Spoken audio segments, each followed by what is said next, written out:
జల్దీ software job కొడదామనుకుంటురా? అయితే వీక్యూబ్లో training తీసుకొని మంచి జాబ్ కొట్టేయుర్రి. కానుకుర్తి గ్రామస్తులందరికీ పేరు పేరున హృదయపూర్వకంగా చేతులు జోడించి నమస్కారం తెలియజేస్తా ఉన్నాను.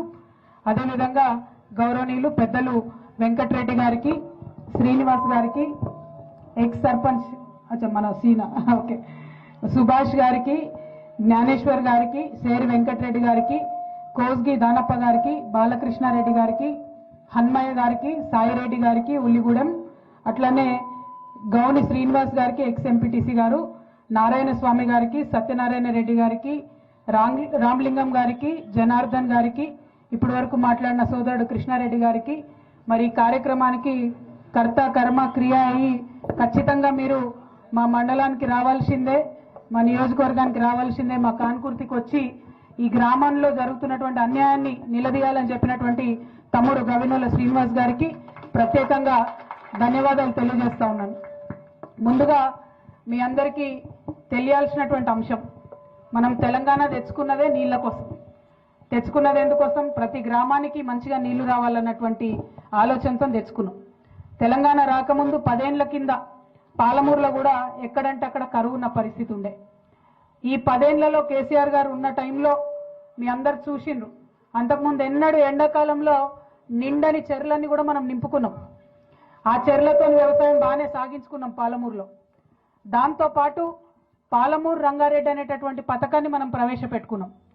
ఆ పాలమూరు రంగారెడ్డి పథకంతో మహబూబ్నగర్ జిల్లాలో దాదాపుగా 9 లక్షల ఎకరాల కోసం, రంగారెడ్డి జిల్లాలో 3.5 లక్షల ఎకరాల కోసం, నల్గొండ జిల్లాలో ఇంకొక 60,000 ఎకరాల కోసం, అంటే మొత్తం కలిపి దాదాపుగా 13 లక్షల ఎకరాల కోసం పాలమూరు రంగారెడ్డి అనే పథకాన్ని మనం పెట్టుకున్నాం. ఎట్లయితే ఉత్తర తెలంగాణలో కాళేశ్వరం ఉన్నదో, దక్షిణ తెలంగాణలో మన పాలమూరుకు రంగారెడ్డికి నీళ్ళు రావాలంటే పాలమూరు రంగారెడ్డి పథకం రావాలని ఆలోచనతో మొదలుపెట్టినాం. కేసీఆర్ గారు మొన్న దిగిపోయే నాటికి 95% పనులు పాలమూరు రంగారెడ్డిలో అయిపోయినాయి. ఇప్పుడు ఎట్లుందంటే ఏనుగు వెళ్ళింది తోక చిక్కింది అన్నట్టుంది. మరి కేసీఆర్ గారు దిగంగానే పాలమూరు బిడ్డను నేను, పాలమూరు పులి బిడ్డను అని చెప్పుకునేటటువంటి రేవంత్ రెడ్డి గారు పదవి ఎక్కిండ్రు. ఆయన ఎక్కిన తర్వాత ఆయన ఆలోచన ఏముండాలని మేము కోరుకున్నామంటే, ఆ మిగిలిన 5% పనులు చేసుకుంటే తక్షణమే పాలమూరు జిల్లా మొత్తం కూడా పచ్చబడుతుంది, దాంతోపాటు రంగారెడ్డి మంచిగా అవుతుంది, దాంతోపాటు నల్గొండలో ఒక 60,000 ఎకరాలకు నీళ్ళు వస్తాయని మనం అనుకున్నాం. కానీ ఆయన కేవలం ఒకటే పంతం పట్టుకున్నాడు, పాలమూరు రంగారెడ్డి అనేటటువంటిది పూర్తయితే ప్రజలందరికీ కేసీఆర్ గారే గుర్తొస్తాడు కాబట్టి పాలమూరు రంగారెడ్డిని పక్కకు పెట్టడం వల్ల ఏం జరిగింది? ఇవాళ పాలమూరు రంగారెడ్డిలో డిజైన్ చేసిన దాని ప్రకారం 1,00,000 ఎకరాలు, 1,17,000 ఎకరాలు కొడంగల్లో సాగైతుండే, 60,000 ఎకరాలు మన నారాయణపేటలో సాగైతుండే. రేవంత్ రెడ్డి గారు రాగానే ఏం చేసిండ్రు? పాలమూరు రంగారెడ్డిలో కరివెన దగ్గర నుంచి ఉన్నటువంటి ప్రాజెక్టుని ప్యాకేజ్ని మొత్తం తీసి పక్కకు పడేసి కొత్తగా కొడంగల్ లిఫ్ట్ ఇరిగేషన్ స్కీమ్ అని పెట్టిండ్రు ఆయన. దానివల్ల లాభం ఏమైంది? జీవో ఇచ్చినారు ఫిబ్రవరిలో 2024లో, పోయిన సంవత్సరంలో. దాంట్లో ఏం చెప్తారంటే కొడంగల్ నారాయణపేట కలిపి మొత్తం 1,00,000 ఎకరాలకు నీళ్ళు ఇస్తున్నారు. అయ్యా ముఖ్యమంత్రి గారు, మీరు ఒకసారి ఆలోచించాలి.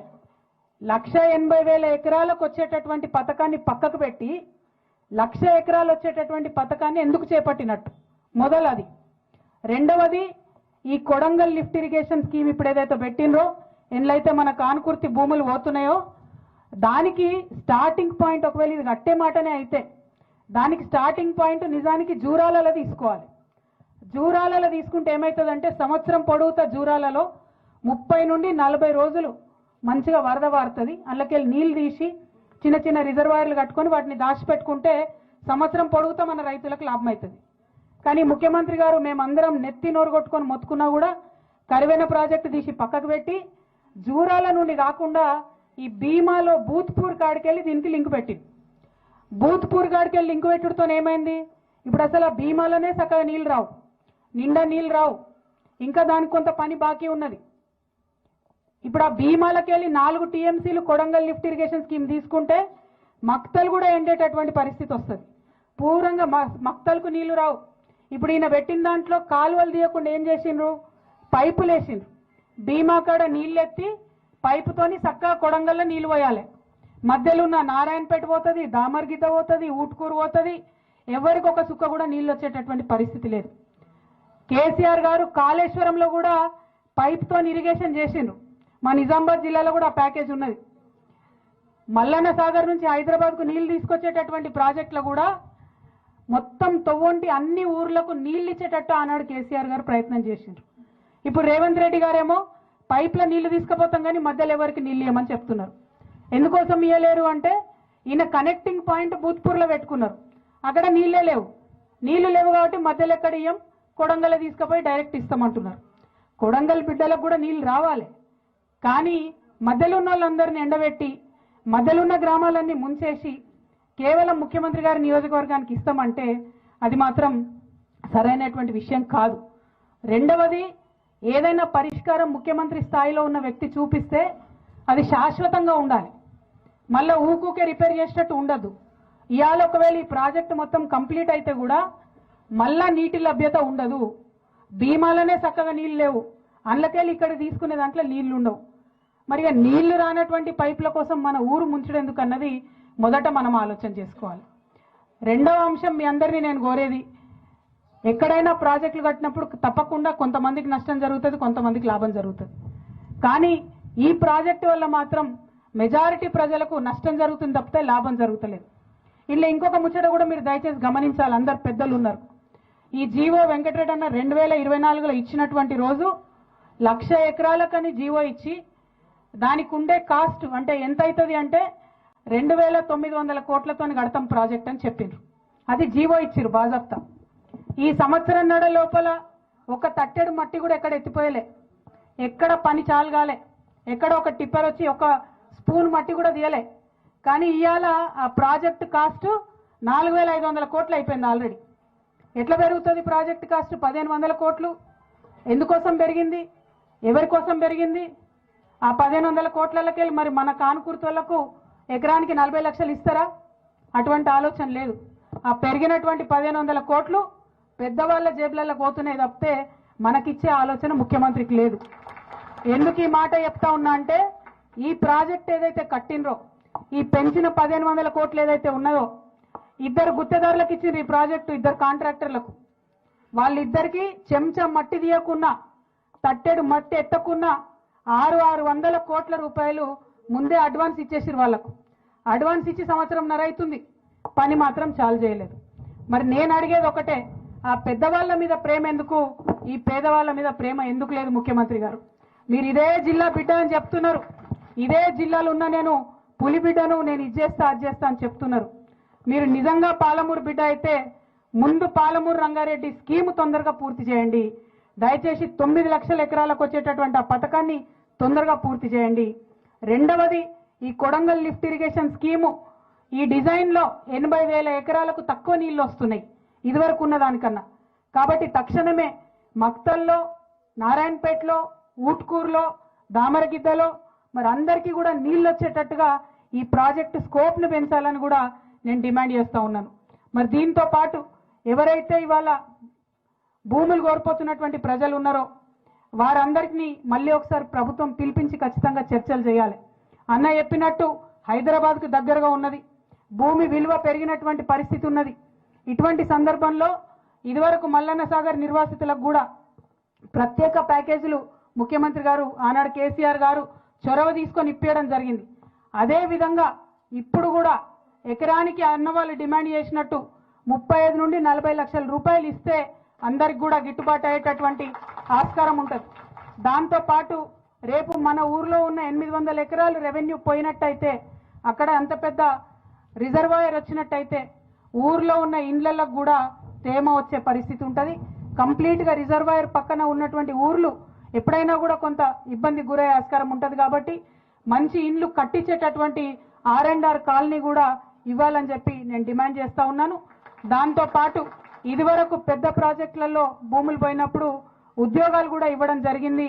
ఈ పిల్లలకు ఇక్కడ ఉండేటటువంటి ఇంటికి ఒక ఉద్యోగం, ఏ రైతు అయితే భూమి కోల్పోతాడో మరి భూమి లేనటువంటి రైతులు ఎవరైతే వాళ్ళ ఇండ్లు కోల్పోతున్నారో వాళ్ళకు కూడా ఖచ్చితంగా ఉద్యోగం ఇవ్వాలని చెప్పి, ఇంటికి ఒక ఉద్యోగం ఇవ్వాలని చెప్పి నేను డిమాండ్ చేస్తా ఉన్నాను. ఇక్కడ ఉన్నటువంటిది ముఖ్యమంత్రి గారు మీ జిల్లా నుంచి, ఇందాక అన్నవాళ్ళు చెప్పినట్టు ముఖ్యమంత్రి అంటే ఆయన మాటనే శాసనం ఉంటుంది, ఆయన మాట్లాడిందంటే అదే గవర్నమెంట్ ఆర్డర్ అవుతుంది.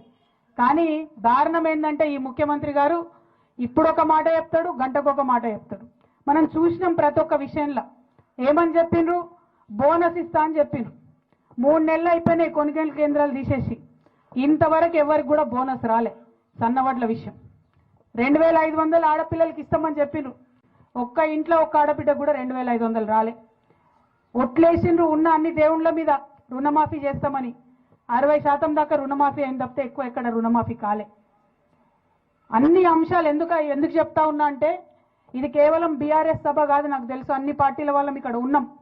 కానీ ఒక వ్యక్తి ఆయన వ్యక్తిత్వం దాని మీద కూడా చర్చ జరగాలి.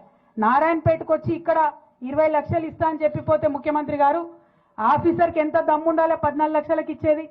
నిన్న మొన్న నోటీసులు వచ్చినాయి కదా మనందరికీ 14 లక్షలు తీసుకుంటామని. మరి ముఖ్యమంత్రి ఒక మాట, ఆఫీసర్ ఒక మాట చెప్తాడా? అంటే ముఖ్యమంత్రికి విలువ ఉన్నట్టా లేదా? ఒక్క మాట ఆలోచన చేయాలి.